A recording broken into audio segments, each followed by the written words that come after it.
السلام علیکم ورحمۃ اللہ وبرکاتہ۔ آج کی ویڈیو میں جانیں گے تہجد میں اللہ تعالیٰ سے ملاقات، اللہ تعالیٰ کن دعاؤں پر کن کہتا ہے، اور بہت ساری معلومات تہجد کے حوالے سے۔ تہجد اللہ کی طرف سے ہمارے لیے ایک ایسا بند دروازہ ہے جو صرف تہجد کی عبادت سے ہی کھلتا ہے۔ یہ دروازہ صرف ان لوگوں کے لیے ہی نصیب میں ہوتا ہے جو واقعی اللہ کے قریب ہونے لگتے ہیں۔ جب تمہیں کوئی راستہ نظر نہیں آتا تو اللہ تمہیں خود آواز دیتا ہے، اور سب سے بڑھ کر اللہ خود انہیں تہجد کی طرف لاتا ہے۔ ویسے تو اللہ ہر طرف ہے، لیکن تہجد میں خاص سیاہ کالی چادر کے پیچھے رات کی اندھیری میں صرف وہی لوگ اللہ کو دیکھ پاتے ہیں جس نے اللہ سے بے پناہ محبت کی ہو۔ اس وقت اللہ اور آپ کے درمیان ہونے والی گفتگو، آنسوؤں سے بھری ہچکیاں، دل میں کی گئی باتوں کی آواز اللہ کے سوا کوئی نہیں سن پاتا۔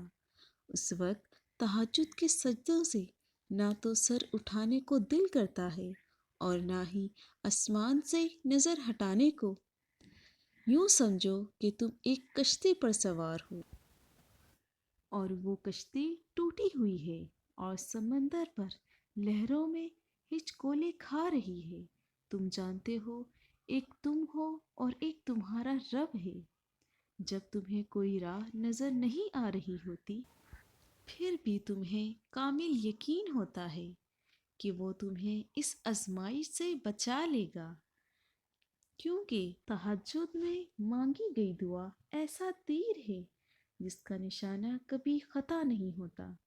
جب تم ان سرد راتوں میں اپنا گرم بستر چھوڑ کر اس کے سامنے اس کی سب سے لاڈلی عبادت تہجد کے لیے کھڑے ہوتے ہو نا، تو وہ تمہیں دیکھ رہا ہوتا ہے۔ پھر کچھ درد سنایا جاتا ہے اور دعا کے لیے بے جان ہاتھوں کو اٹھایا جاتا ہے۔ جب سارا خمار نکل جاتا ہے تو سکون کی عجیب سی کیفیت طاری ہو جاتی ہے، جیسے کسی نے سارے دکھ اپنے اندر جبس کر کے ہماری روح کو آزاد کر دیا ہو۔ اللہ سے کی گئی وہ ایک ملاقات اور ایک گفتگو ساری الجھنیں سلجھا دیتی ہے۔ تہجد کی نماز تک پہنچ جاؤ تو سمجھ لیا کرو اللہ تعالیٰ تمہیں اپنے بہت قریب کر لیا ہے۔ تہجد کے وقت اٹھنے والا بہت ہی خوش نصیب انسان ہوتا ہے، جو انسان اپنے بستر کو چھوڑ کر اس کی بارگاہ میں حاضر ہوتا ہے۔ تم اس کے لیے اپنی نیند کو قربان کرو، تمہاری جھولی بھر نہ سکے ایسا تو ممکن ہی نہیں۔ تہجد کی ایک دعا ساری زندگی بدل دیتی ہے۔ جب بندہ گڑ گڑا کر اپنے رب سے دعا کرتا ہے، تب اللہ بھی دعاؤں پر کن کہہ دیتا ہے۔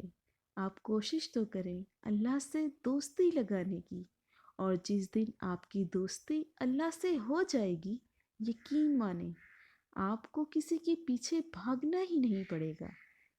اس لیے نماز پڑھو، تہجد پڑھو اور اپنے رب سے دوستی کر لو۔ اگر آپ کو ویڈیو اچھی لگی ہو، لائک کریں، میرے چینل کو سبسکرائب کریں۔ راہ ہدایت وتھ صوبیہ۔ السلام علیکم، جزاک اللہ۔